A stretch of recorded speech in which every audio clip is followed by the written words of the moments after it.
7 years ago, when I finished high school, I had big dreams of going to college. I was excited about the idea of learning more, meeting new people, and shaping my future. But life had other plans for me, and my dreams were shattered when the girl I was dating back then got pregnant. I had to make a tough decision. Instead of heading off to a university far away, I decided to enroll in a local community college. This way, I could stay close to home, be there for my girlfriend and our newborn, and still manage to work. It wasn't the ideal situation, but it was what I needed to do at the time. Now, my days are a juggling act. I attend classes in the daytime, trying to absorb as much knowledge as I can. In the evenings, from 3:30 p.m. to 11:30 p.m., I work the second shift at a manufacturing facility. I found a job there as a shipping and receiving staff, and the hours suit my hectic schedule. Before this job, I'd never had a female boss. To be honest, I was a bit apprehensive. Most of my previous bosses were jerks, and there was this stereotype about female bosses having chips on their shoulders. But surprisingly, it turned out to be a refreshing change. She wasn't particularly warm or friendly. In fact, she had what some might call a resting bitch face, making her seem unapproachable. She didn't go out of her way to be nice, but she wasn't mean either. Instead, she had this way of always wanting to prove she was smarter than everyone else, playing word games and challenging ideas. It was the kind of boss where you felt like you had to play along and let her be right all the time. In her mid-40s, she was married with kids in high school. I had never imagined having a female boss like her, but in the end, she wasn't as bad as I thought she'd be. Life had thrown me a curveball, but I was learning to adapt and find silver linings where I could. I got to meet her husband a couple of times during company cookouts, where family members were invited.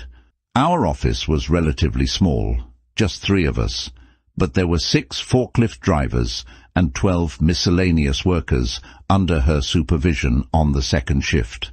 It was quite a task for her to manage everyone, and she maintained a serious demeanor to keep things in line. Among everyone else, there was one person who never failed to lift her spirits whenever he dropped by our office.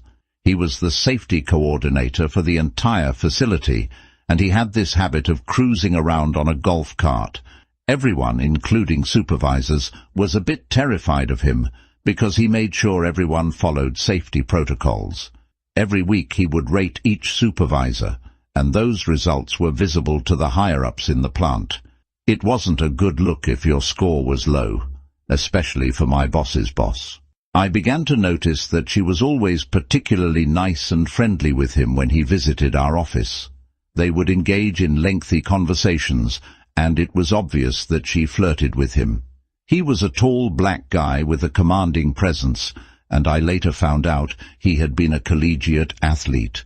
It dawned on me that her friendliness might be tied to the fact that his evaluations influenced her standing in the company.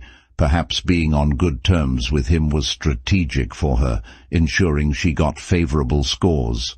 It was interesting to observe these dynamics in the workplace, a mix of personal connections, professional responsibilities, and the subtle dance of office politics. Despite his initial intimidating presence, I discovered that the safety coordinator was a genuinely nice guy.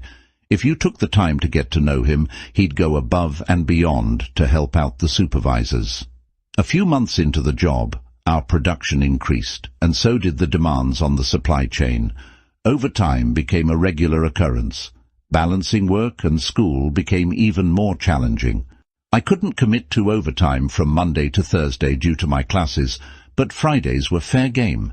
One particular Friday, we found ourselves working late into the night. It was just me and my boss, and the clock struck 2 a.m.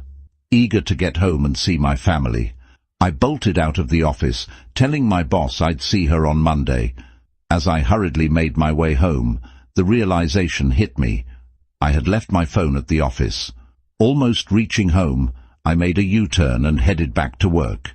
The need to turn around was a minor inconvenience compared to the prospect of being without my phone, especially when I was rushing to reunite with my family. When I arrived back at the office, I rushed in, assuming nobody was around since the lights were off and the door was always open. My boss's office was at the far end, the only cubicle in the room for some privacy. It usually had a neatly organized large desk with shelves and documents. However, what I walked into was a complete mess. Papers were scattered all over the floor, and my boss was struggling to get off her table, only half-clothed, while the safety coordinator was hastily pulling up his pants.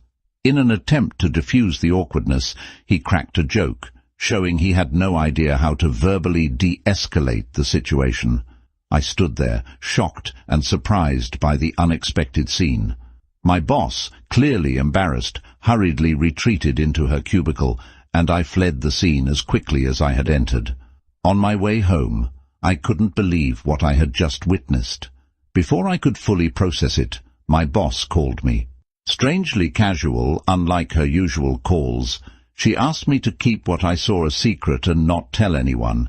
She kept apologizing, insisting it was a mistake, even though I didn't really care. It dawned on me that she was probably freaking out. We hadn't known each other for long, and our interactions were strictly professional. She likely didn't know how I'd react, and her apology seemed more about her own anxiety than any concern for my feelings. At that time, I guess my boss was trying to figure out where I stood, testing whether I'd spill the beans. However, being young, I found the whole situation amusing. I didn't consider how her husband might feel. My thoughts were more focused on finding it rather kinky that the safety coordinator was involved in such a situation. Oddly enough, I didn't even mention it to my girlfriend when I got home. I had this idea that if I exposed her, I'd be acting like someone who gossips, and that just didn't sit right with me. When I returned to work on Monday, everything appeared normal. My boss seemed unaffected, except for the fact that she kept glancing at me when she thought I wasn't looking.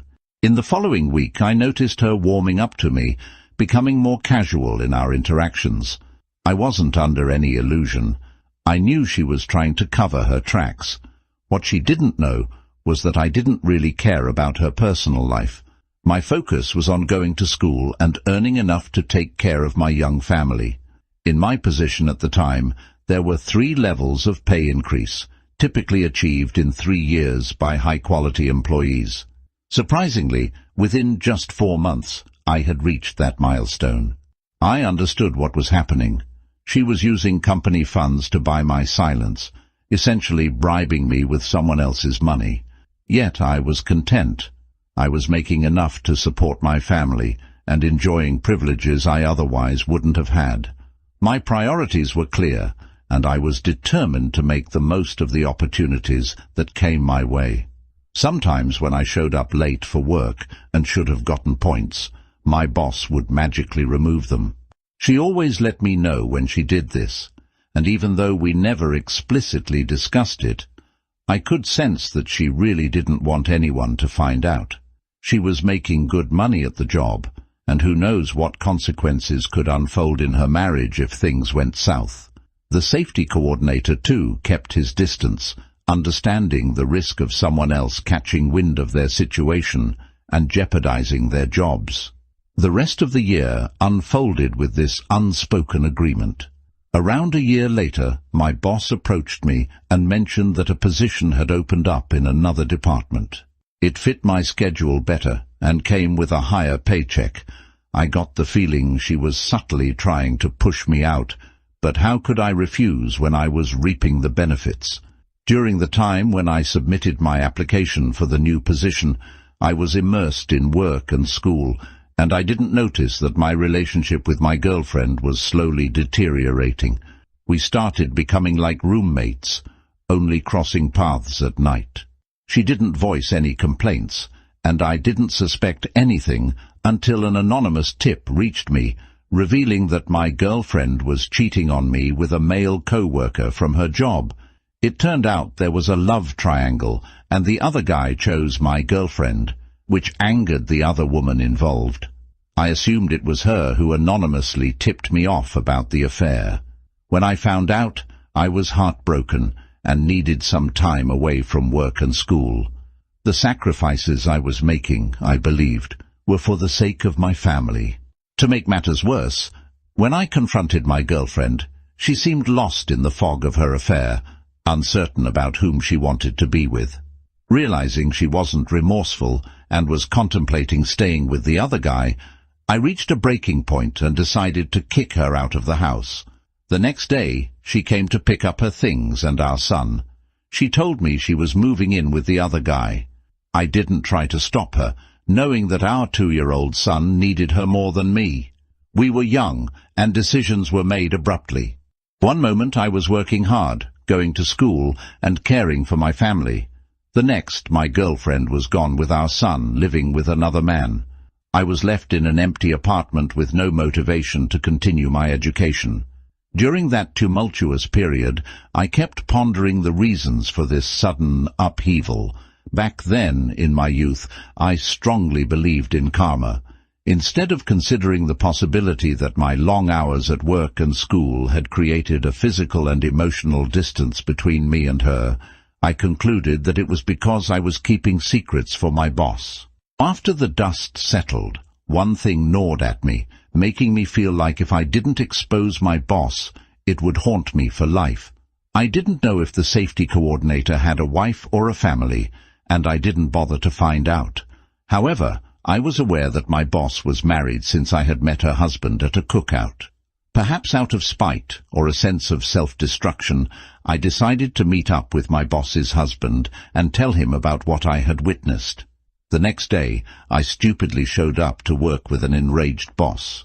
She was furious with me and promptly told me that I was fired. Naturally, I went to HR claiming retaliation, but my boss had already covered her tracks. She had informed HR before firing me, stating that I had lied to her husband about an affair. They didn't bother with an investigation. They simply believed her. Their rationale was that if I had caught my boss and the safety coordinator, I should have gone to HR instead of her husband. If I had done that, they claimed, they would have handled it differently. Losing my job was not the only consequence. I also lost any hope of transferring to a higher-paying position within the company. Something about my girlfriend's infidelity and her lack of remorse set me on a destructive path, leaving me grappling with the fallout of my decisions. During that tumultuous period, my ex-girlfriend decided to add to my pain and suffering by putting me on child support. Faced with this, I had to quickly find a job that clashed with my schedule, and I reluctantly dropped out of school. This mistake cost me almost 2 years of my life. It took that long for me to recover emotionally, find a job that worked with my schedule, and finally enroll back in school. Once I got back on my feet, my ex-girlfriend wanted us to reconcile, but I refused. I had visitation rights, and she did her best to make it challenging for me to see my son. Sometimes she would even try to get the state to increase my child support, just to mess with me and putting me at risk with the state. It was a tough period, but I managed to finish my education and find a better job. As for my former boss, I learned that she and her husband eventually got divorced. I'm not sure if it was related to the infidelity. Do I regret my actions? Well, I try not to see it that way. Even now, I'm not sure how I could have handled the situation differently without facing some kind of fallout. My perspective is that everything happens for a reason, and I gained valuable life lessons from that experience that will shape